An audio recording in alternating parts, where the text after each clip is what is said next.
Well, hello out there. Hope you haven't forgotten about me. This is Marvelous Mark. I have not made videos for quite a long time. It's probably been about a year since the last time I actually made a video, but that's because I don't work like regular hours anymore with my work, and I just happen to have a little bit of downtime because I just had a surgical procedure done about a week and a half ago, and I actually have some downtime, and I thought I would do a video about Week 8 predictions in the National Football League, and so here we go. Oh, we kick off Week 8 with the Thursday night game. You got the rejuvenated Miami Dolphins traveling to Foxborough to take on the New England Patriots. And to say that they've had a resurgence in these past couple weeks would probably be an understatement, as interim coach Dan Campbell and the Dolphins have scored 82 points in their last 2 games, whereas in the first 4 games under recently fired coach Joe Philbin, they only scored 65. So you can kind of draw your own conclusions as to why they've had such a resurgence. It hasn't been just on the offensive side of the ball, it's been on the defensive side as well. Cameron Wake and Ndamukong Suh have come alive. And Ryan Tannehill has been on point in the last couple weeks. He's thrown for over 83% of his passes, and he was just a monster on Sunday against the Tennessee Titans. Then you look at the other side of the coin with the New England Patriots, and ever since Tom Brady got his suspension overturned, he's been a man on a mission, just like he was in 2007. He's only thrown 1 interception this year against 16 touchdowns, but he was also the leading rusher in the victory against the New York Jets on Sunday. And if the Patriots are to continue being undefeated, that cannot continue. Tom Brady cannot be your leading rusher. And as far as what I think about this game, It's been a nice story with the resurgence of the Dolphins in all facets of the game, all 3, like offense, defense, and special teams. The defense is going to have to get pressure on Tom Brady if they're going to pull this upset, but I think in the end, I think the Patriots are going to escape with a narrow victory. Alright, then you have the Sunday morning matchup in jolly old England with the Detroit Lions against the Kansas City Chiefs. And unless you're a fan of one of these teams, I don't know why you'd want to wake up early to watch this game, but be that as it may. Talking about the Detroit Lions, they have been one of the most disappointing teams in the league this year. And this was a playoff team from last year. And they've been disappointing enough to where they replaced Joe Lombardi, their offensive coordinator, and both their offensive line coaches. And another thing, it doesn't help that they've been last in the league this year in yards rushing. But anyway, the Chiefs have been a disappointment as well, although they've had a number of injuries, especially with the season-ending Achilles tear to Jamal Charles. But last Sunday, Charkandrick West came through in a big way in the victory against the Steelers. And as far as what I think about this game, I think the Chiefs' front 7 will put pressure on Matthew Stafford, just like the Minnesota Vikings did, getting to him 7 times. And therefore, I think the Chiefs leave jolly old London with a victory, going into their bye week. All right, continuing with the 1 o'clock games, you got the Tampa Bay Buccaneers traveling to the Georgia Dome to take on the Falcons, and the Buccaneers found a way to blow a 24-point lead against the Redskins last Sunday. Although you can't really blame Jameis Winston for it because it wasn't really him. It was more of the defense and the fact that Coach Lovie Smith and defense coordinator Leslie Frazier with that cover 2 scheme, which is pretty antiquated by today's NFL standards. And as far as the Falcons go, they've been a big surprise this year, I think, especially with running back Devontae Freeman, who is the league's leading rusher this year through 7 weeks. And as the offense goes, as Devontae Freeman goes, so does the offense. And Julio Jones has been one of the best receivers in football. He's coming off an injury that forced him to miss most of the last season. And as far as what I think about this game, I think the home crowd should be more than enough for the Falcons to come away with a victory in this one. All right, next up you got the Arizona Cardinals traveling to Cleveland to take on the Browns, and this is the same Cardinals team that's coming off a Monday Night Football victory over the Baltimore Ravens, and quite honestly, how much are they happy that Carson Palmer is back? I mean, after last year when he suffered an ACL injury, they still made it to the playoffs, but their quarterback play last year after he went down with that injury was spotty at best. And with Carson Palmer playing at a Pro Bowl level, and with the reemergence of Larry Fitzgerald, I think it probably coincides with the return of Carson Palmer, and Chris Johnson playing almost like the old Chris Johnson at running back. I mean, that's kind of gives you one of the more explosive offenses in the league. And when you talk about the Cleveland Browns, it always seems like they're in rebuilding mode.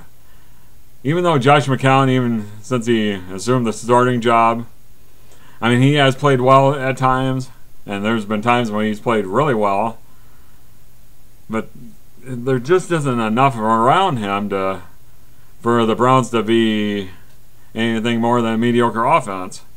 And he injured his shoulder late in that game against the Denver Broncos, where they lost in overtime. So hard to say whether if he's going to end up playing this week, or Johnny Manziel is going to be playing this week. But with the lack of offense, demonstrated by the Cleveland Browns, I think it's going to be hard for them to do anything against the Cardinals defense, and therefore I think the Cardinals win.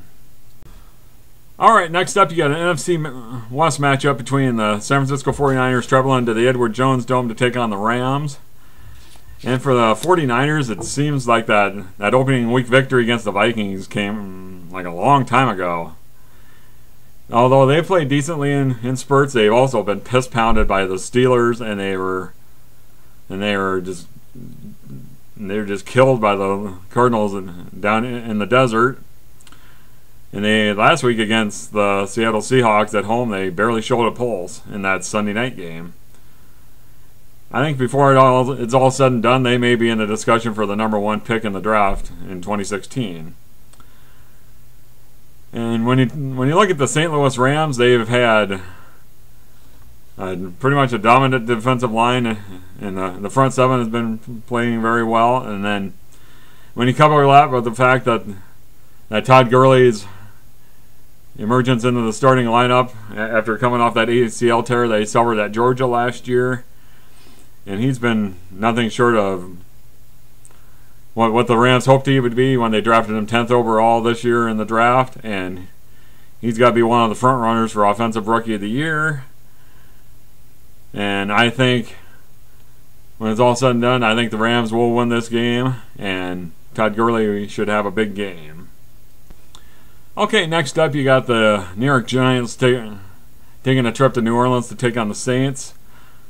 The Giants are coming off a victory against their NFC East rivals, the Dallas Cowboys, after a Dwayne Harris kickoff return put them ahead to stay. Of course, it helps when you're playing against the Dallas Cowboys with newly minted starter Matt Castle and taking over for the ineffective Brandon Weeden.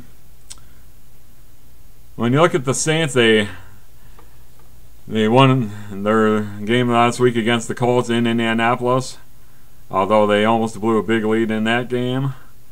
But they've been quite the disappointment this year, especially on offense, especially with Brandon Cooks taking over for Jimmy Graham as the number 1 target in New Orleans after the Jimmy Graham trade. And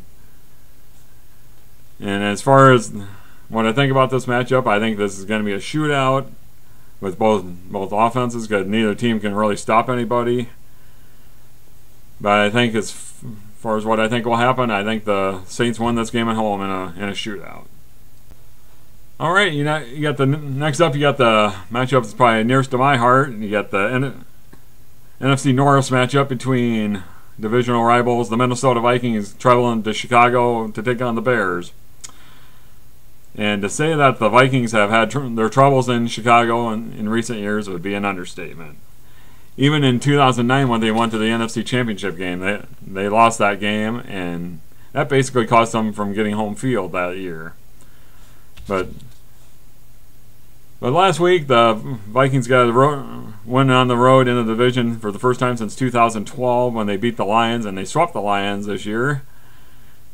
And although Teddy Bridgewater was sacked 4 times in that game, he had probably his best game of the season, throwing for over 300 yards. And with the emergence of Stephon Diggs in the offense since he became a starter, Stephon Diggs is the first Viking wide receiver as a rookie to have consecutive 100-yard games since some guy named Randy Moss in 1998. Oh, maybe you've heard of that guy, but that hasn't really been the story with the Vikings this year. It's been their defense. I mean, this is a defense that 2 years ago they couldn't stop anybody. I mean, they couldn't stop a nosebleed. But since Mike Zimmer came last year as head coach, this Viking defense it's gotten the stamp of Mike Zimmer, and they've gone from last in the league in points allowed to this year they're like second only behind the Green Bay Packers. Then you look at the Bears, and they've been in rebuilding modes ever since they traded Jared Allen to the Panthers earlier this year, and they also traded Jonathan Bostic to the New England Patriots. And this week they released Jeremiah Ratliff, who was one of their best defensive players, and he basically had to be hauled out of the Bears team facility. And although their offense has been pretty decent with the return of Alshon Jeffrey and Jay Cutler, Jay Cutler, he's still known to make mistakes, and even though John Fox has been on, he's had great success coming out of byes with both the Carolina Panthers and the Denver Broncos. I think what the Bears need to do is they need to stop Adrian Peterson, and what the Vikings need to do is get pressure onto Jay Cutler. And actually, I think the Vikings are actually going to come out of Chicago with a victory. And if that happens, that'll be the first time they've won divisional games both on the road since 1998. Next up, you got the San Diego Chargers traveling east to take on the Baltimore Ravens. And the Chargers have had to pass, and pass some more since they've had no discernible running game, especially with the fumbling issues of Melvin Gordon, and he's been quite the disappointment since the Chargers expected him to be the answer to their running game after Ryan Matthews went east to the Philadelphia Eagles.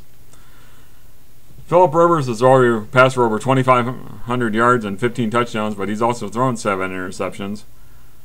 And Keenan Allen has been spectacular. He's already got 62 receptions through 7 games this year. And Rivers has also been the first quarterback to throw for over 500 yards in a game and lose in the game against the Packers in Lambeau Field a couple weeks ago.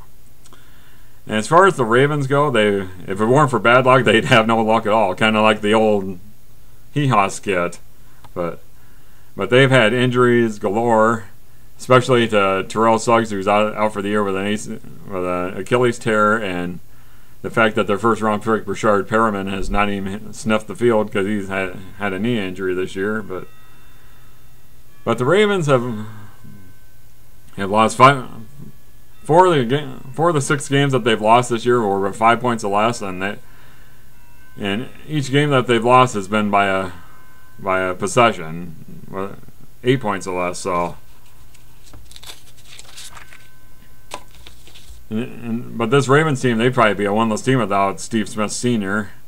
And at 36 years old, he's been by far their best wide receiver, and with the defense still transitioning to life after the retirements of both Ray Lewis and Ed Reed, they're the defense is still going through their transition period without them, and you would have to think that at some point they got to win one of these games, right? And I think they will this week. Probably the big game in the AFC this week is the AFC North matchup between the Cincinnati Bengals traveling to Pittsburgh to take on the Steelers. And for the Bengals, Andy Dalton has been nothing but sensational this year. He's leading the league in passer rating, and he's surrounded by talent across the board. Tyler Eifert has been big this year, and A.J. Green has been his usual steady self. And although Jeremy Hill's had 5 touchdowns this year, he's been nothing short of a disappointment, as I said earlier, and when you talk about my fantasy team. But it's all good to do this in the regular season, but Andy Dalton still has not won a postseason game, and neither has Marvin Lewis. So until they do that, then it doesn't really mean a whole lot. However, the Steelers are looking to get Big Ben Roethlisberger back this week after his injury to his knee, and they've kind of stayed afloat in the AFC North race. They've gone 2-2 with spotty QB performances by Michael Vick and Landry Jones as well. But if they can get Big Ben back this week, that'll be a big shot in the arm of their offense, and that'll be a big boost to Antonio Brown and Le'Veon Bell in the offense. But even if Big Ben were to return this week, I think they're going to be hard-pressed at home to beat the Bengals, and I think the Bengals stay undefeated at home, and I think it will be a close game. And then they have to talk about games like this. The Tennessee Titans traveling to Houston to take on the Texans. Well, somebody has to win this game, don't they? I mean, God, the AFC South is just probably the worst. It's by far the worst division in football, and it's probably the worst division ever. I mean, for the Titans, Marcus Mariota may not play, which means that Zach Mettenberger will play in his absence. And then you look at the Houston Texans; their QB issues are well documented. They just released Ryan Mallett earlier this week after he missed meetings because he was late, and it doesn't help that Arian Foster is once again out for the season with an Achilles tear, and his career might be over. But I think the Texans win this game because I think Alfred Blue will come up big in this game, and DeAndre Hopkins has been one of the best receivers in football this year, so I think that'll be enough for them to win at home. Next up, you got the late games. You got a matchup of 2 surprising AFC teams. You got the New York Jets traveling to Oakland to take on the Raiders. The Jets have been a pleasant surprise this year with Coach Todd Bowles and an improved offense and solid defense. They were almost able to pull off the upset in Foxborough last weekend against the Patriots, but they just fell that much short. But then you look at the Raiders, and they're actually starting to show signs of life after 12 years of irrelevance. Well, you can only pick so high in the draft every year and actually start to hit on a couple of these picks.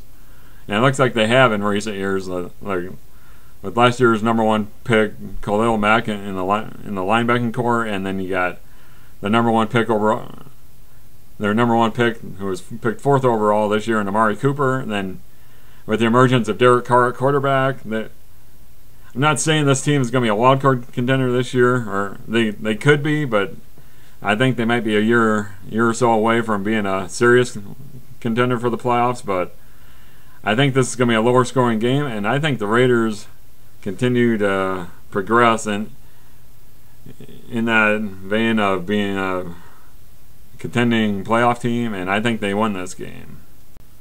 The other later game on Sunday will be the Seattle Seahawks traveling to Dallas to take on the Cowboys.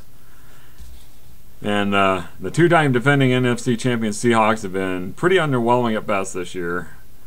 The Legion of Boom this year, the Legion of Boom defense this year has been more like the Legion of Bust at times. Even with the return of Cam Chancellor after his holdout, the offense has been hit or miss as well with their offensive line issues. After trading Max Unger to the Saints in the deal that brought Jimmy Graham to Seattle, and Marshawn Lynch has been hurt this year with hamstring issues, and Jimmy Graham he's been more of a blocker at times than anything else in this offense. It's like why would you trade for somebody like that if you're just going to have him be a blocker in your offense? I get that your offense is a run-first offense, but at some point you got to get a talent like Jimmy Graham involved in your offense. And then you look at a team like the Cowboys, who've just been decimated by injuries on the offensive side of the ball, especially when your main playmaker, Des Bryant, has been out since week 1, and Tony Romo's been hurt, and if there's probably no other team in NFC that has missed their quarterback more than the Cowboys haven't. Unless Aaron Rodgers were to get hurt for Green Bay, but anyway. But whether it's been Brandon Weeden under center or Matt Castle last week, it's like there's hardly been any consistency at the quarterback position. But even if Des Bryant were to return this week, which may happen, I don't think it'll be enough against the Legion of Boom defense, and I think Seattle escapes Dallas with a victory and they make it back to 500. Then you probably got the most anticipated matchup of the week. You got 6-0 Green Bay traveling to 6-0 Denver. And one thing the Packers have had, that they've had a multitude of injuries on offense. Most notably losing Jordy Nelson in the second game of preseason with an ACL injury. And then other wide receivers have been hurt, like Devontae Adams has been hurt this year. Ty Montgomery's been hurt. But at least they got James Jones back in Green Bay this year, and he's been probably, if nothing else, he's been a saving grace for Aaron Rodgers in that offense. But Eddie Lacy's been ineffective. I mean, he's had a balky ankle this year, so James Starks had to shoulder more of the load. It's like, God, just think if Aaron Rodgers were to go down, oh my God, this team would be, especially on offense. But Aaron Rodgers has basically put this team on his back. Then you look at the Denver Broncos. They're winning differently this year. They're not winning with offense because Peyton Manning he's played every bit of his 39 years. Let me tell you. But their defense has really stepped it up this year. And C.J. Anderson, he's been pretty much ineffective, and this year, after last year, late in the season, he was kind of a revelation in the running game. But Randy Hillman has pretty much taken over the #1 running back spot, and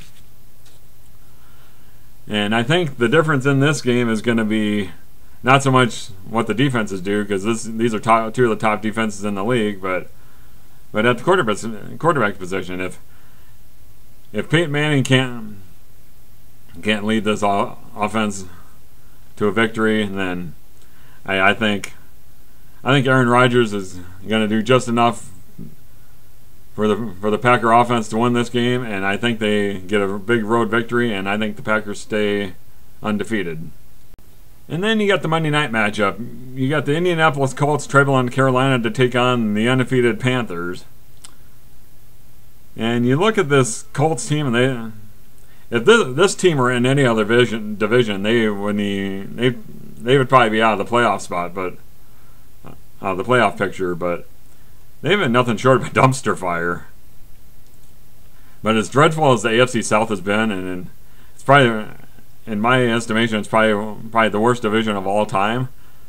They're going to win that division by default, just because, I mean, when you got teams like the Texans who are bad, the Titans who are bad, and the Jaguars who are pretty bad as well, it's like they're going to win that division by default. And yeah, what is going on with Andrew Luck? I mean, God, he's really regressed this year. It seems like there's no way his shoulder is 100%. Then you look at Jim Irsay. He's a drunk. The defense has been terrible. Frank Gore and Andre Johnson just look old. You name it. Then you look at Cam Newton for the Panthers. I mean, he's probably done more with less than any other quarterback in the league. Pretty much all he's had to throw to is Greg Olsen this year. I mean, with the injury to Kelvin Benjamin in preseason, tearing an ACL, But the defense has been stellar, if nothing else, because Josh Norman has probably supplanted Richard Sherman as the top cornerback in the league. I mean, people don't throw at him anymore. And then you look at the front seven for the Panthers with Kavan Short, who was named Defensive Player of the Month in the NFC, and then you got Luke Kuechly, who's one of the best linebackers in the league. I think that's going to go a long ways towards them staying undefeated and defeating the Colts on Monday Night Football. So let me know what you think about my predictions. You can let me know whether I'm full of shit or whatnot. If you agree with my predictions, hey, that's great. Subscribe up above. Yes, I know I haven't made videos in quite a long time, but I'm really starting to get back into this, so I would appreciate your subscription, and thank you very much, and we'll see you next time.